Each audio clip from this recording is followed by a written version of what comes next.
baca Al-Baqarah untuk melindungi rumah itu malam atau siang? Iya, begini, sebenarnya malam atau siang sama saja, tapi sesuai sabda Rasul sallallahu alaihi wasallam, kalau terkait dengan lelembut, apa lelembut itu? Oh? Iya, pokoknya bangsa jin itu ya. Oh, pasti lelembut itu. Ya, dem itu jin, setan ya. Lelembut itu bangsa ya golongan jin yang tak tampak itu loh. Lembut umum disebut lelembut dalam bahasa Jawa. Yang terkait dengan ghaibiyat, terkhusus memang jin lah. Terlebih khusus lagi setan. Setan itu jin jahat, itu setan. Manusia jahat, itu juga setan. Tapi kali ini adalah terkait dengan jin jahat. Itu memang kerjanya, operasionalnya malam hari sejak maghrib. Ada yang mengatakan sesudah asar. Yang jelas sejak terbenam matahari sampai terbit fajar itu operasinya. Umumnya begitu.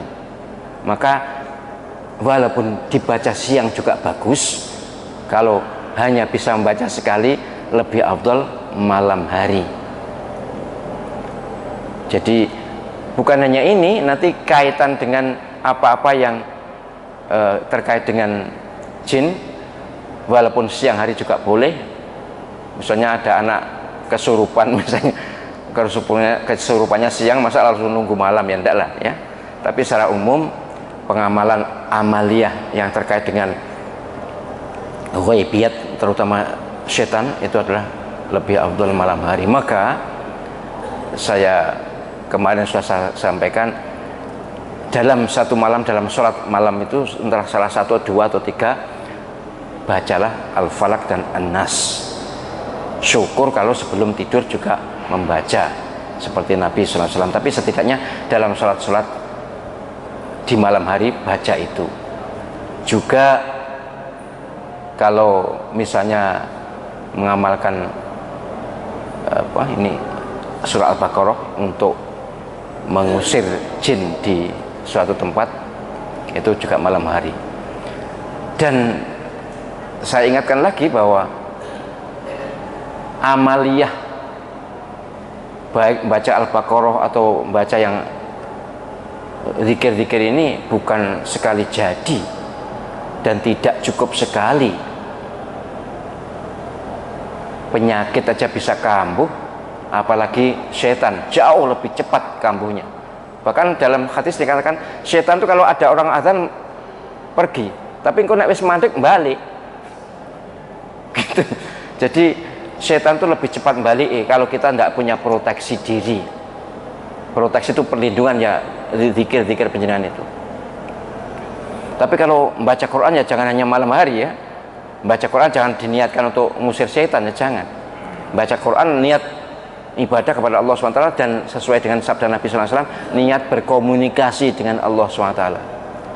Siapa yang ingin berbicara dengan Allah SWT, baca Al-Quran, maka itu adalah kalam Allah SWT, bisa kita berkomunikasi spiritual. Dan saya bersyukur ada orang yang kena COVID justru sembuhnya karena membaca Quran. Sudah divonis pokoknya COVID dan sebagainya, dia tidak mau kemana-mana, dia justru isolasi mandiri, baca Quran, sembuh. Dan penelitian sudah banyak loh ya, penelitian sudah sangat banyak. Penelitian yang dilakukan oleh Dr.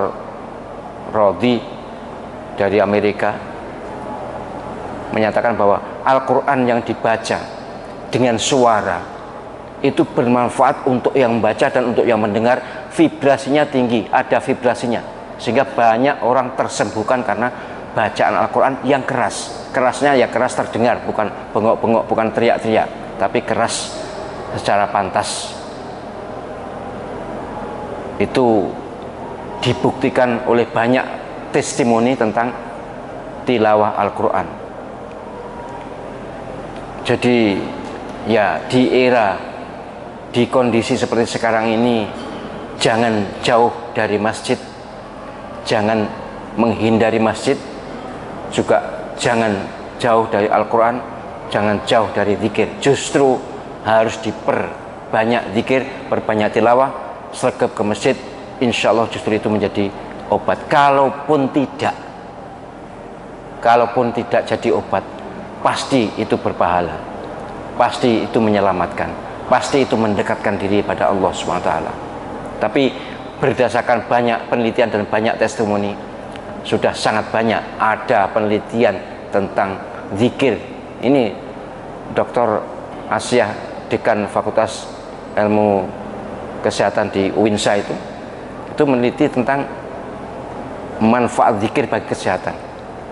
Nanti ada Dr. Zainullah, manfaat puasa kesehatan, manfaat sholat Pak Prof. Soleh, sholat tahajud ya.